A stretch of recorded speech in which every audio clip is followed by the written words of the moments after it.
don't know. Shit. That seems loud right there. Okay, where were we? Let's do a recap.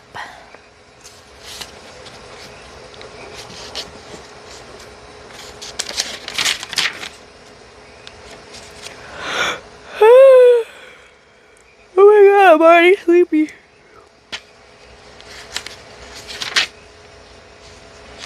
Alright, they got Maggie's letter from the little Martin thing that came. We were last with Farid and Silvertongue and Eleanor. So whatever's gonna happen after that. And now we're on chapter 5. It's gonna be from Finoglio and Maggie's point of view again.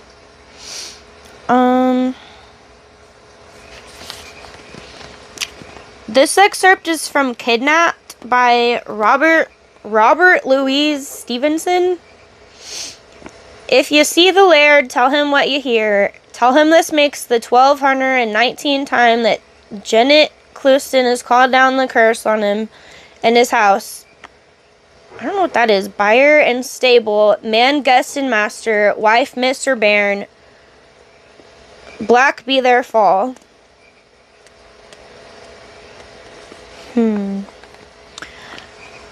It's called Telling Lies to Basta. Ew. So every little excerpt before the chapter is like a foreshadowing into what's about to happen.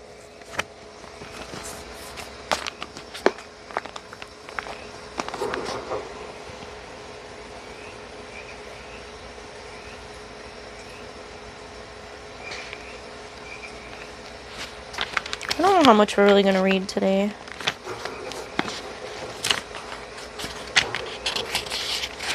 See how long these chapters are next. This one's short. It's because they're all different point of view. So, like, there's a lot of chapters, but they're all really short. I just want to get to where they all get back together already. It's probably not going to be till, like, the end of the fucking book.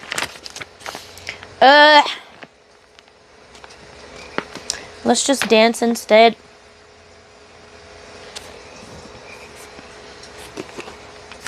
It took Finoglio only a few words to persuade the guard outside the door that he had to speak to Basta at once. The old man was a gifted liar. He could spin stories out of thin air faster than a spider spins its web. "What do you want, old man?" asked Basta when he was standing in the doorway. He had brought the tin soldier. "Here, little witch," he said to Maggie, handing her the soldier. "I'd have thrown it on the fire, but nobody here listens to me these days." The tin soldier started at the word fire. His mustache bristled and his eyes looked so alarmed it touched Maggie's heart. When she put her hands protectively around him, she thought she felt his heart beating. She remembered the end of this story. The soldier melted. The next day, when the maid emptied the stove, she found a little tin heart, which was all that was left of him. "That's right. No one listens to you anymore. I can see that for myself." Finoglio looked sympathetically at Basta, as a father might look at his son, which in a way he was. "And that's why I wanted a word with you." He lowered his voice and spoke in a conspiratorial whisper. "I'm offering you a deal."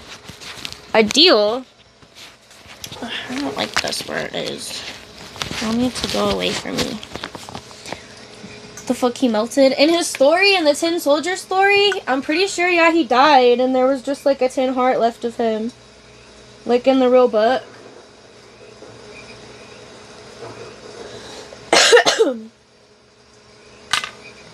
But, like, she read him out of a story, you know, so I wonder, like, what happens. Oh, there's the fucking hair that's across my face. I can never find which area of my head is coming from.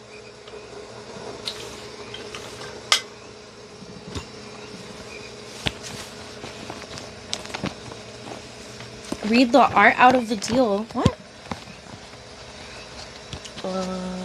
Where was I?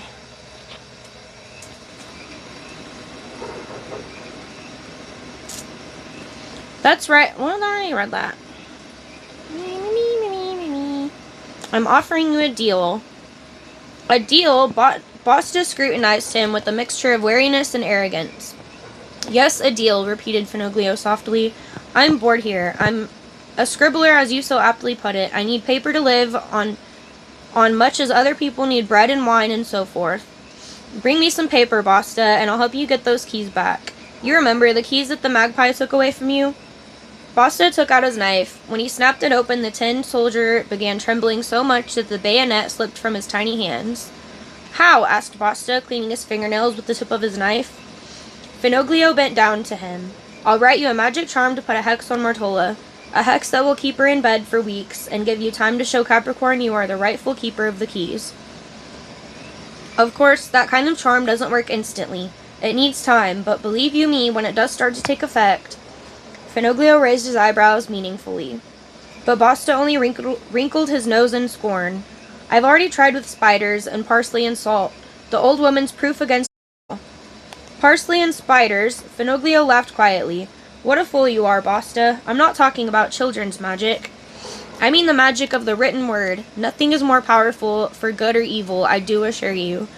Finoglio lowered his voice to a whisper. I made you yourself out of words and letters, Basta, you and Capricorn. Basta flinched. Fear and hatred are closely linked, and Meggie saw both on his face. He believed the old man. He believed every word of it. You're a sorcerer, he muttered. You and the girl alike. You both ought to be burned like those accursed books, and her father too. He quickly spat 3 times at the old man's feet. Ah, spitting, what's that supposed to prevent? The evil eye? Finoglio mocked him. The notion of burning us isn't a very new idea, Basta. But then you never were fond of new ideas. Well, are we in business or aren't we? Basta stared at the tin soldier until Meggie hid him behind her back.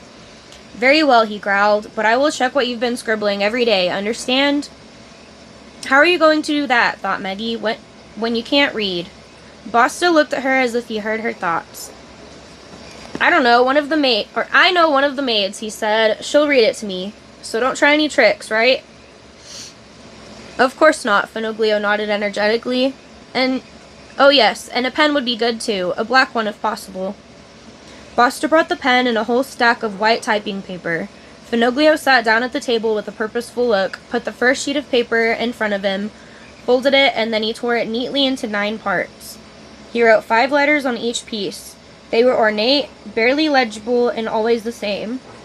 Then he carefully folded these notes, spat once on each one, handed them to Basta, and told him to hide them as he told him 3 where she sleeps, 3 where she eats, and 3 where she works. Then after 3 days and 3 nights, the desired effect will set in. But should the accursed woman find even one of these notes, the magic will instantly turn against you. I want it dark. I want to get all behind.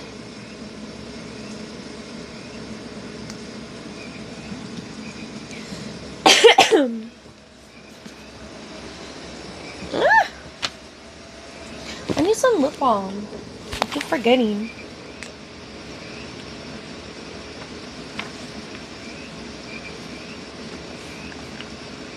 Are y'all paying attention? Okay. Where were we?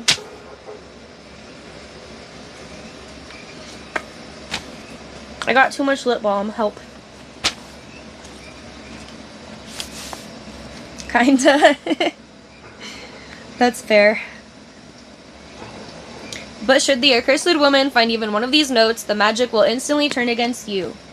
What's that supposed to mean? Basta stared at Finoglio's notes as if they would strike him with a plague on the spot. Best to hide them where she won't find them, was all Finoglio replied as he propelled Basta towards the door. If that doesn't work, old man, growled Basta before he closed the door behind him, I will decorate your face to match dust fingers. Then he was gone, and Finoglio leaned against the door with a satisfied smile. But it won't work, whispered Meggie. So, 3 days are a long time, replied Finoglio, sitting down at the table again, and I hope you won't need that long. After all, we want to prevent an execution tomorrow evening, don't we? He spent the rest of the day alternately staring into space and writing like a man possessed. More and more of white sheets were covered with his large handwriting, scrawled impatiently over the paper. Meggie didn't disturb him. She sat by the window with the tin soldier, looking at the hills and wondering exactly where Mo was hiding among all the branches and leaves there. The tin soldier sat beside her, his legs stretched straight out in front of him, looking with fear in his eyes at the world that was so entirely new to him. Perhaps he was thinking of the paper ballerina he loved so much, or perhaps he wasn't thinking at all. He said not a single word.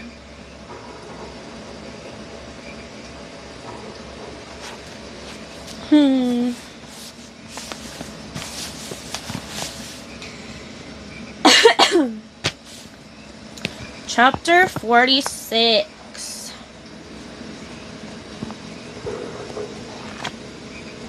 What are we reading? We're reading Inkheart. All the other readings are uploaded on YouTube from, like, the rest of the book. It's a trilogy, so we'll be reading 3 of them before we move along to something else.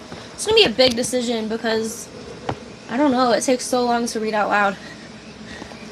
And I have so many that I want to read, so, I don't know. I guess we'll just be busy forever.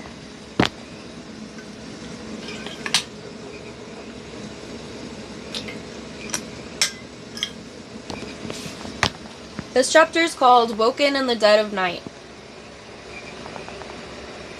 The excerpt or foreshadowing little thingy is from, I don't know what this is, how to pronounce it. The Mabinogian? Math, son of Mathenwe? Can y'all see this?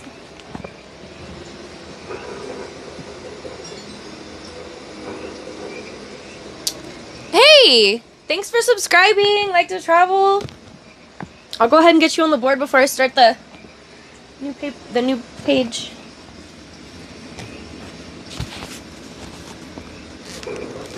Woken and Waken. What? I don't think Waken was a word.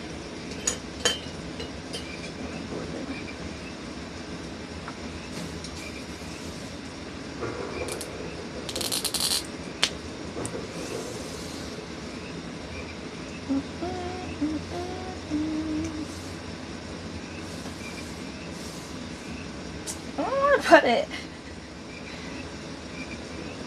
I should have went straight before.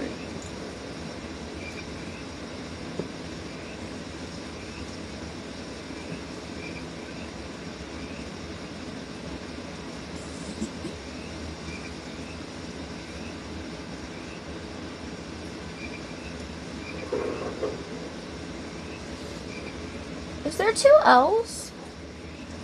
There are, huh?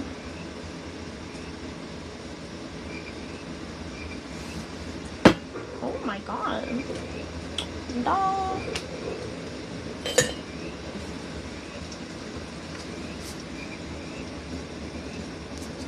Thank you! Hey, you stole my spot. Why are you afraid? Come here.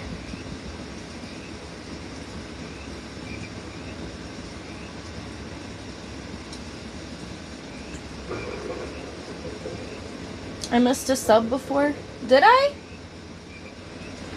What did I miss? What happened?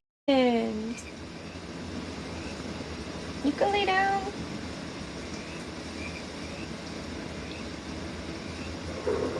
What's up, off street? Yes? Yes, I missed a sub? Is it you?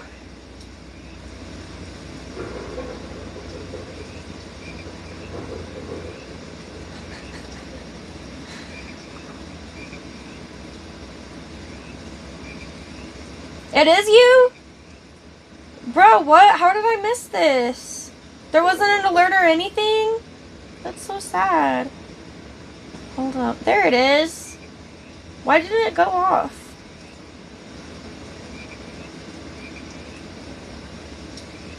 I wonder if because I had... Was it when we were listening to music? Because I wonder if because I had it connected, it was, like at the same volume and maybe I just missed it. That's lame. I suck. I'm sorry. Thank you for subscribing. Oh, it was when I was reading? Really? What the fuck? Dang. Yeah, I guess I was just into it. My voice is already so tired. It's like...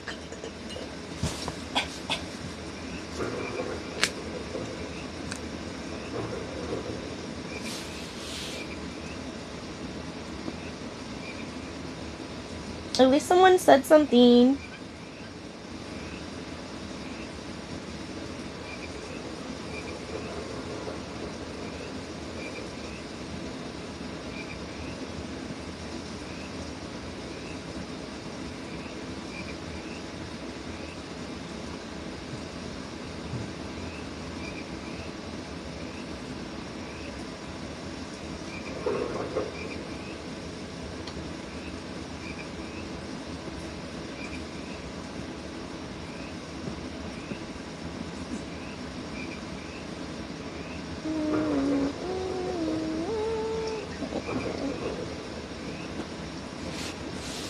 Nice. This is something because of what? You were going to? Oh, you totally should. If I ever forget stuff, y'all should have like no fucking feelings against saying anything to me. Thank you.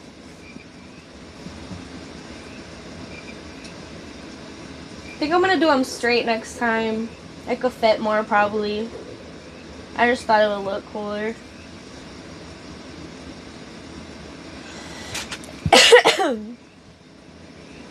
God.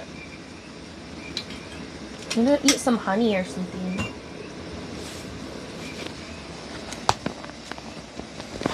Oh, y'all were behind me. Oops. Okay. So this excerpt says, "Let us use our magic and enchantments to conjure up a woman out of flowers. Math and Gwendon took the flowers of oak and broom and meadowsweet, and from these conjured up the loveliest and most beautiful girl anyone had seen. They baptized her with the form of a baptism that was used then, and named her..." I don't know what that says. Blaudude? Dude, I don't know. Can y'all see that?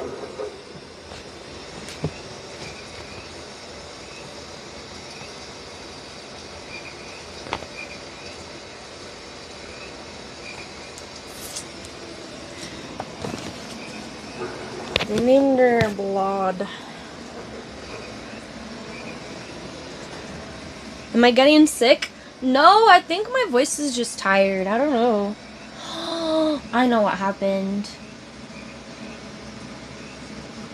Yeah, no. I know what happened. It's cool. My voice is just tired. That's what it is.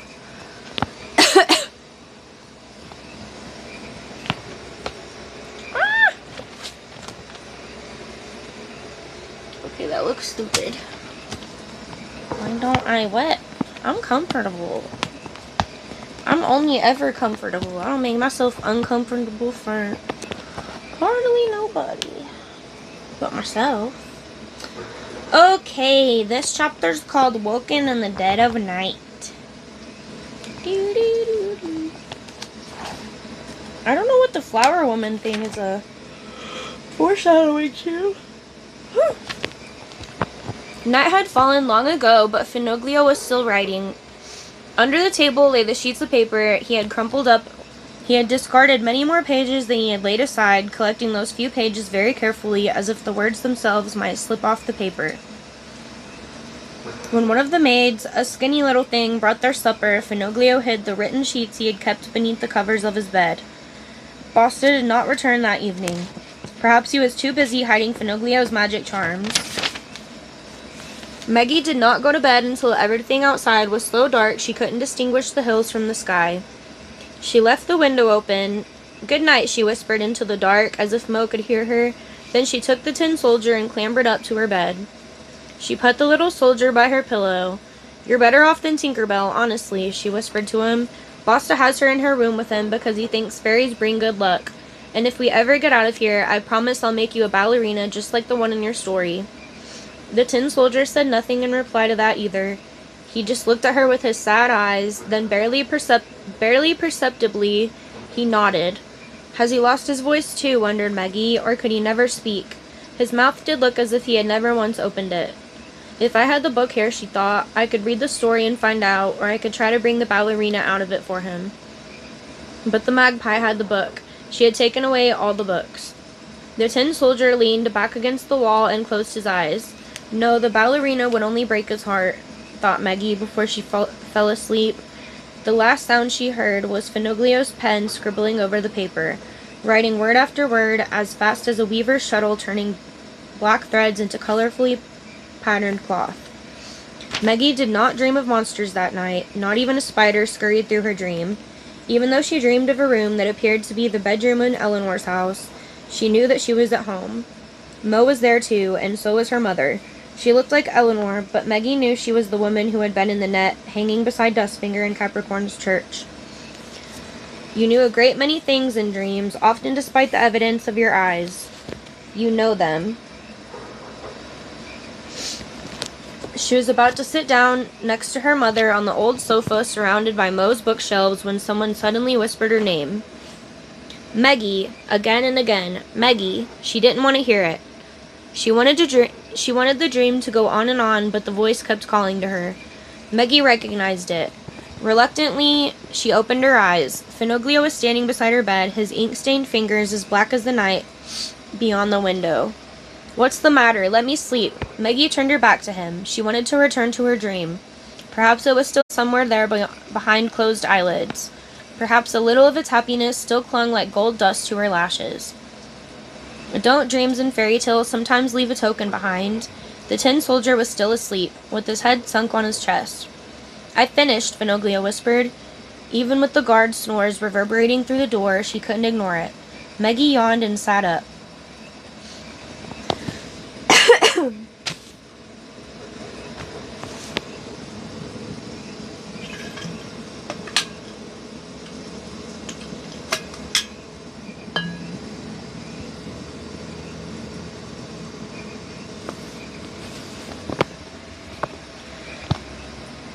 A thin pile of handwritten sheets of paper lay on the table in the light of the flickering candle. We're going to try an experiment, whispered Finoglio. Let's see whether your voice and my words can change what happens in a story. We're going to try to send the little soldier back. He quickly picked up the handwritten sheets and put them on her lap. It's not the best of ideas to try to experiment with a story I didn't write myself, but that can't be helped. What do we have to lose? Send him back, but I don't want to send him back, said Maggie, horrified. He'll die if he goes back. The little boy throws him into the stove and he melts, and the ballerina burns up. Among the ashes lay the metal spangle from the ballerina's dress. It had been burned as black as coal. No, Finoglio impatiently tapped the sheets of paper on her lap. I've written him a new story with a happy ending.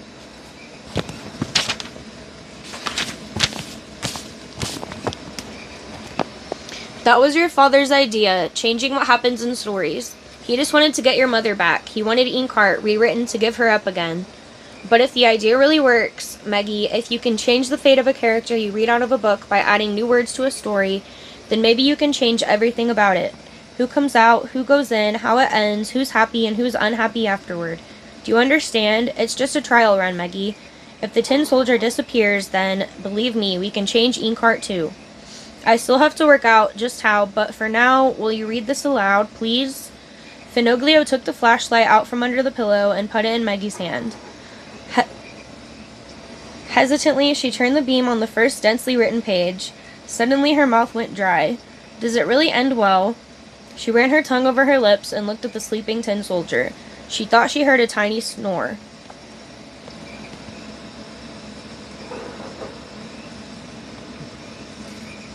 Same. I'm kind of turned around.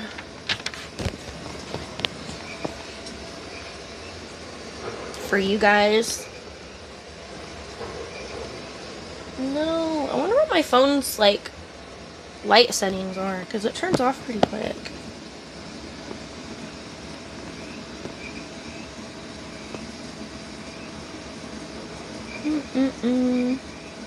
Yes, I've written a truly sentimental, happy ending. Finoglio nodded impatiently. He moves into the toy castle with the ballerina, and they live happily ever after. No melted heart, no burnt paper, nothing but their blissful love. Your writing is difficult to read. What? I went to endless trouble. It's difficult all the same. The old man sighed. Oh, all right, said Meggie. I'll try. Every letter, she thought. Every single letter matters. Let the words echo, ring out, whisper and rustle and roll like thunder. Then she began to read. At the third sentence, the tin soldier sat bolt upright. Meggie saw him out of the corner of her eye. For a moment, she almost lost the thread of the story, stumbled over a word, and reread it. After that, she dared not look at the little soldier again, until Finoglio put his hand on her arm. He's gone, he breathed. Meggie, he's gone. He was right. The bed was empty. Finoglio squeezed her arm so hard it hurt. You truly are a little enchantress, he whispered, and I didn't do so badly myself, did I? No, definitely not. He looked with some awe at his ink-stained fingers. Then he clapped his hands and danced around the cramped room like an old bear. When he finally stopped beside Meggie's bed again, he was rather breathless. You and I are about to prepare a most unpleasant surprise for Capricorn, he whispered, a smile lurking in every one of his wrinkles. I'll set to work at once. Oh yes, he'll get what he wants. You'll read the shadow out of the book for him. But his old friend will be slightly changed, I guarantee that. I, Finoglio, master of words, enchanter in ink, sorcerer on paper, I made Capricorn, and I shall destroy him as if he never existed, which I have to admit would have been better. Poor Capricorn. He'll be no better off than the magician. What the fuck? It's the cow and the freaking abracadabra hat. Okay. Better off than the magician who conjured up a flower maiden for his nephew. Do you know that story? Meggie was staring at the place where the tin soldier had been. She missed him. No, she muttered. What flower maiden? It's a very old story. I'll tell you the short version. Oh, that's what the foreshadowing was for. The long one is better, but it will soon be light. Well, there was a magician called Gwendin who had a nephew. He loved his nephew better than anything in the world, but his mother had put a curse on the young man. Why? It would take too long to tell that part now. Anyway, she cursed him. If he ever touched a woman, he would die. This broke the magician's heart. Must his favorite nephew be condemned to being so sad and lonely forever? No. Was he not a magician? So he shut himself up in the chamber where he worked magic for 3 days and 3 nights and made a woman out of flowers. The flowers of oak and broom and meadowsweet, to be precise. There was never a more beautiful woman in the world. And Gwendin's nephew fell in love with her at first sight. Man, I don't know how to say her name.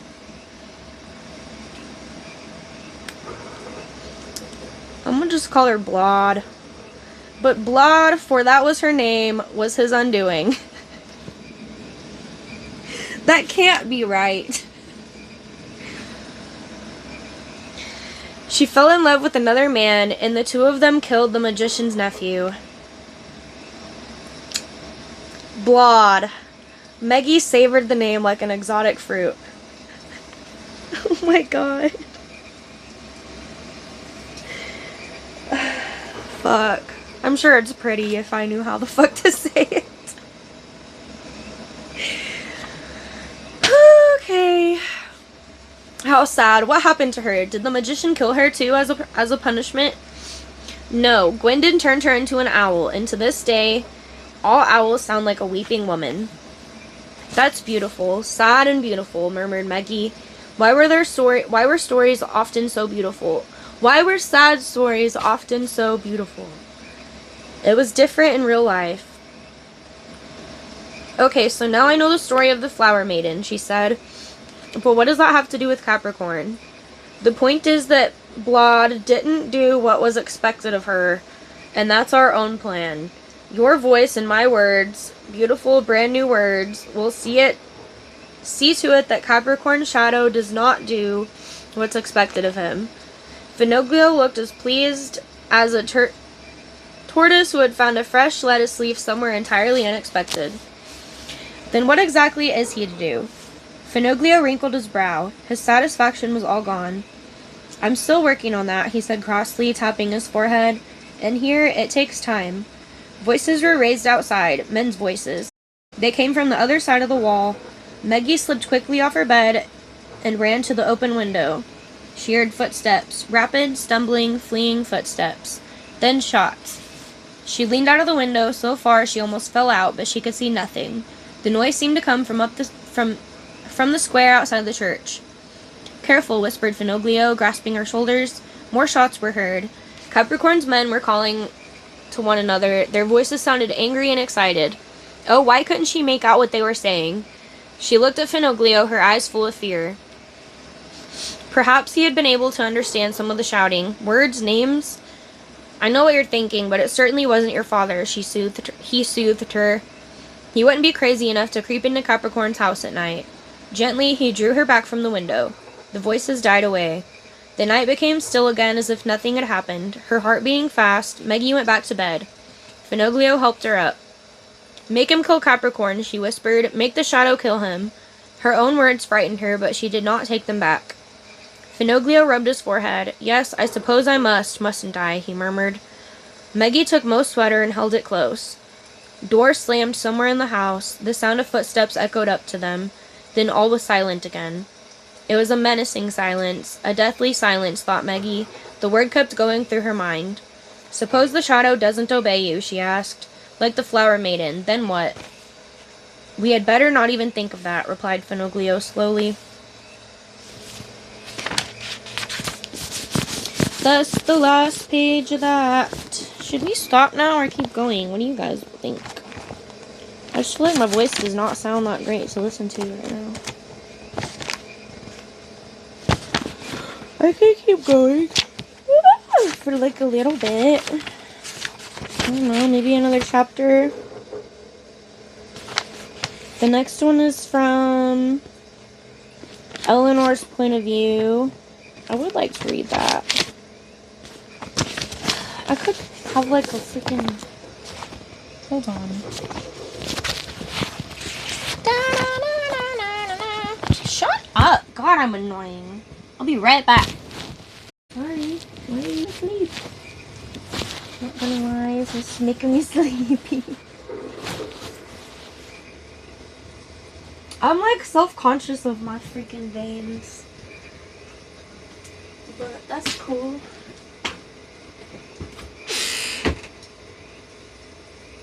I always feel like they look bad.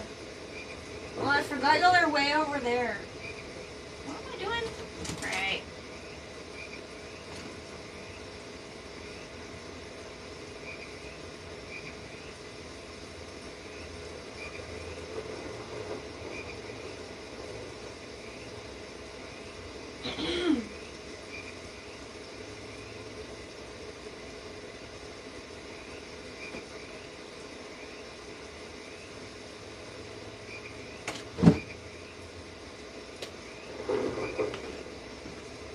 I should be making tea with honey before we read.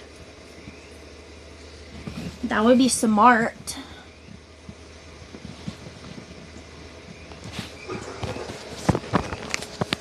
Okay, one more chapter. Move the speaker closer, maybe.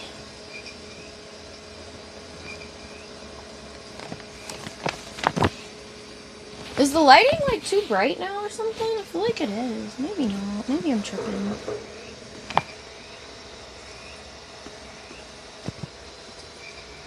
feel like it is pretty damn bright though. I don't know.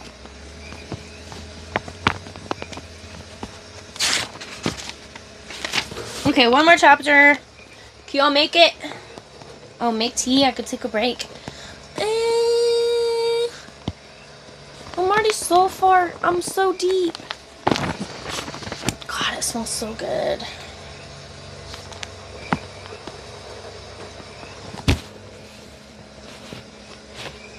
I think this might dim at like 10 minutes, so that means it's been like...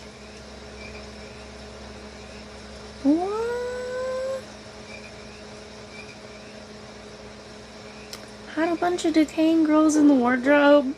Flowers to hide the smell. This chapter is called Alone. You can come back, we aren't queen. Well, I just don't know that I really want it as the thing.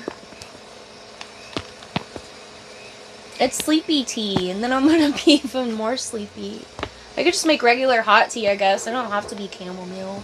Like some hot black tea. Okay, this excerpt is from The Hobbit. Which, like, you know, cool. Everybody loves The Hobbit, I guess. Should. Why, oh why, did I ever leave my hobbit hole, said poor Mr. Baggins, bumping up and down on Bomber's back. That's it. And this excerpt is from Eleanor, so she really is kind of, she'd be like a perfect match for, him, for Bilbo.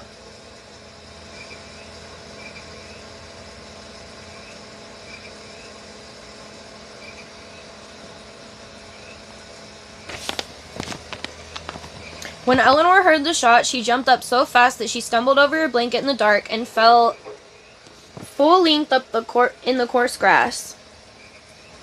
It pricked her hands as she got up. Oh God, they them, she stammered, groping around in the night, looking for the stupid dress the boy had stolen for her.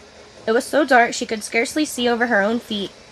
Oh, it serves them right, she kept repeating to herself. Why didn't they take me with them, the stupid idiots? I could have kept watch. I'd have been on the alert. But when she finally found the dress and pulled it over her head with trembling fingers, she suddenly stood still. How quiet it was, deathly quiet. They've shot them, something whispered in her ear. That's why it's so quiet. They're dead as mutton. They're lying bleeding on that square outside the house, both of them. Oh my God, now what? She sobbed. No, Eleanor, no tears now. What use are tears? You must look for them, come on. She stumbled off. Was she even going the right way? No, you can't come too, Eleanor, Mortimer had said. He looked so differently in the black suit Ferret had stolen for him, like one of Capricorn's men. Which, of course, was the point of the masquerade. The boy had even found him a shotgun. Why not, she had replied. I'll even put that silly dress on.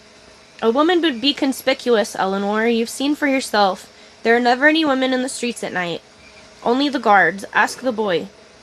I don't want to ask him. Why didn't he steal a suit for me, too? Then I could have disguised myself as a man. They had no answer to that. Eleanor, please, we need someone to stay with our things. Our things? You mean Dustfinger's dirty backpack? She was so angry she kicked it. How clever they had thought themselves, but their disguise had done them no good. Who would recognize them? Basta, Flatnose, the man with the limp? We'll be back by dawn, Eleanor, with Meggie, Mo had said. Liar, she could tell from his voice he didn't believe it himself. Eleanor stumbled over a tree root, grabbed at something prickly, and fell to her knees, sobbing. Murderers and fire raisers. What had she to do with people like that? She should have known better when Mortimer suddenly turned up at her door, asking her to hide the book. Why hadn't she just said no? Had she thought instantly that the matchstick eater looked like someone with the word trouble written all over him and read. But the book, the book. Of course, she hadn't been able to resist that book. They took the stinking Martin with them, she thought as she picked herself up again, but not me. And now they're dead. Let's go to the police. How often she'd said that. But Mortimer had always given the same answer. No, Eleanor. Capricorn would get Meggie well out of the way as soon as the first police officer set foot in the village. And believe me, Basta's knife is faster than all the police in the world. And as he spoke, she had seen that little frown above his nose, and she knew him well enough to know what that meant. What was she going to do? She was alone, after all. Don't make such a fuss, Eleanor, she told herself. You've always been alone, remember? Now use your head. Whatever's happened to her father, you must help the girl. Get her out of this thrice accursed village. There's no one left but you to do it. If you don't, she'll end up one of those timid maidservants who scarcely dare to raise their heads, and whose only purpose is to clean and cook for their ghastly master. Perhaps she'll be allowed to read aloud to Capricorn now and then when he feels like it, and then when she's older, she's a pretty little thing. Eleanor felt sick. I need a shotgun, she whispered, or a knife, a big sharp knife. I'll slip into Capricorn's house with it. Who's going to recognize me in this unspeakable dress? Mortimer had always thought she couldn't cope with the world except between the covers of a book, but she'd show him. Just how will you do that? Asked the little whispering voice inside. He's gone, Eleanor, gone like your books. She wept so loudly that even she alarmed herself and put a hand to her mouth. A twig cracked under her feet, and The light went out behind one of the windows in Capricorn's village. She had been right. The world was a terrible place. Cruel, pitiless, dark as a bad dream. Not a good place to live in. Only in books could you find pity, comfort, and happiness, and love. Books loved anyone who opened them. They gave you security and friendship and didn't ask anything in return. They never went away, never, not even when you treated them badly. Love, truth, beauty, wisdom, and consolation against death. Who had said that? Someone else who loved books. She couldn't remember the author's name, only the words. Words are immortal until someone comes along and burns them. She stumbled on, getting closer all the time. Pale light seeped from Capricorn's village like milky water running into the night. 3 of the murderers were standing among the vehicles in the parking lot with their heads together. Talk away, whispered Eleanor. Boast, why don't you, with your blood-stained fingers and black hearts. You'll be sorry yet for killing them. Wouldn't it be better to go down right away or wait until daylight? Both were mad ideas. She wouldn't get beyond the 3rd house in the village. One of the 3 men looked around, and for a moment Eleanor thought he could see her. She scrambled back, slipped, and grabbed a branch before she lost her footing again. Then came a rustling behind her. A hand covered her mouth before she could turn around. She wanted to scream, but the fingers pressing so hard on her lips she couldn't utter a sound. So here you are. Any idea how long I've been looking for you? It couldn't be true. She had been so sure she would never see that or never hear that voice again. Mortimer!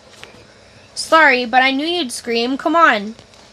Mortimer took his hand away from her mouth and gestured for her to follow him. She wasn't sure which she wanted to do most. Fling her arm around his neck or hit him hard enough to hurt. Only when the houses of Capricorn's village were almost out of sight behind the trees did he stop. Why didn't you stay at the camp, staggering around here in the dark? Have you any idea how dangerous it is? This was too much. He had walked so fast Eleanor was still gasping for breath. Dangerous? In her fury she found it difficult to keep her voice down. You're a fine one to talk about danger. I thought you were both dead. I thought they'd stabbed you, or shot you, or... He rubbed a weary hand over his face. Some of them are really poor shots, he said. Luckily. His calm tone made Eleanor want to shake him. Really? And what about the boy? He's all right too, except for a scratch on his forehead. When they started firing, the Martin ran away and Farrad went after him. That's when a ricochet caught him. I've left him up at the camp. The Martin, is that all you can think about? That vicious, stinking animal? Tonight has aged me by 10 years. Eleanor's voice was rising again, and she forced herself to lower it. I put on this horrible dress, she hissed, and I could see you in my mind's eye. Lots of blood and terrible wounds. Oh, must you look at me like that, she snapped. It's a wonder you're not both dead. I should have never listened to you. We should have gone to the police. This time they must believe us. It was bad luck, Eleanor, that's all, Mo interrupted. Honestly, it just happened to be Cockerel and guard outside the house. The others wouldn't have recognized me. And what about tomorrow? Perhaps it'll be Basta or Flatnose then. How's it going to help your daughter if you're dead? Mo turned his back to her. But I'm not dead, Eleanor, he said evenly, and I'm going to get Maggie out of there before she has to play the leading role in an execution. When they reached their camp, Farrad was asleep. The blood-stained bandage Mortimer had tied around his head looked almost like the turban he had been wearing when he first appeared among the columns of Capricorn's church. It looked worse than it is, Mo whispered, but if I hadn't held him back, he'd have chased halfway around the village after that Martin. And if they hadn't caught us, I expect he'd have slipped into the church, too, to see how Dustfinger was doing. Eleanor only nodded and wrapped her blanket around her. It was a mild night. Anywhere else it could have been called peaceful. How did you shake them off, she asked. Mortimer sat down beside the boy. Only now did Eleanor see that he was carrying the shotgun that Farrad had stolen for him. No.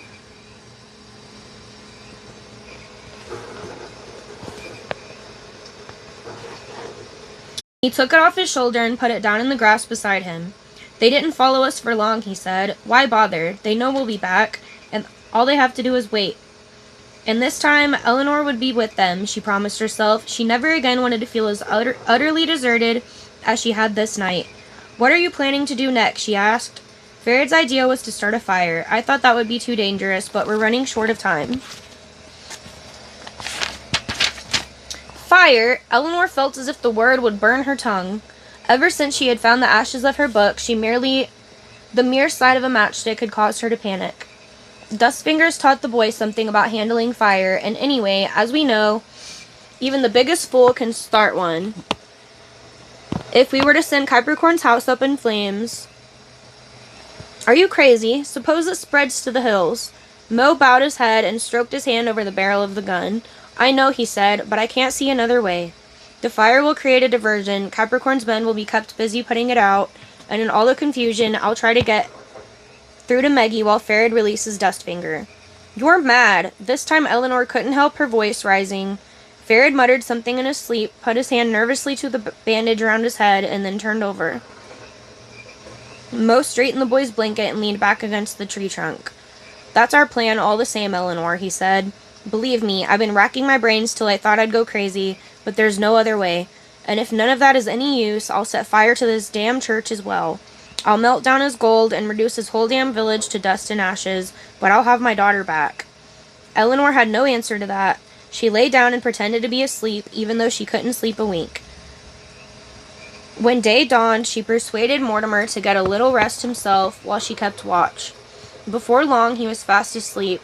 As soon as his breath sounded peaceful and regular, Eleanor took off the stupid dress, got into her own clothes, combed her tousled hair, and wrote him a note. Gone to get help, back around midday, please don't do anything until then, Eleanor. She put the note into his half-open hand so that he would see it as soon as he woke up. As she tiptoed past the boy, she saw that the Martin was back. He was curled up beside Farid, licking his paws.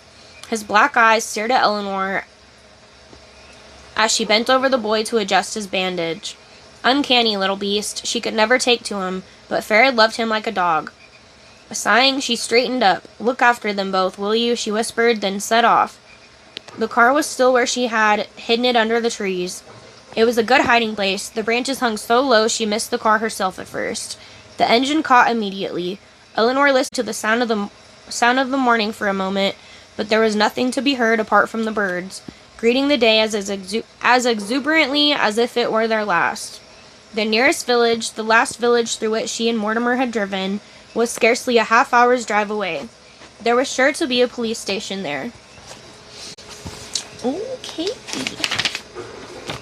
We are done for today.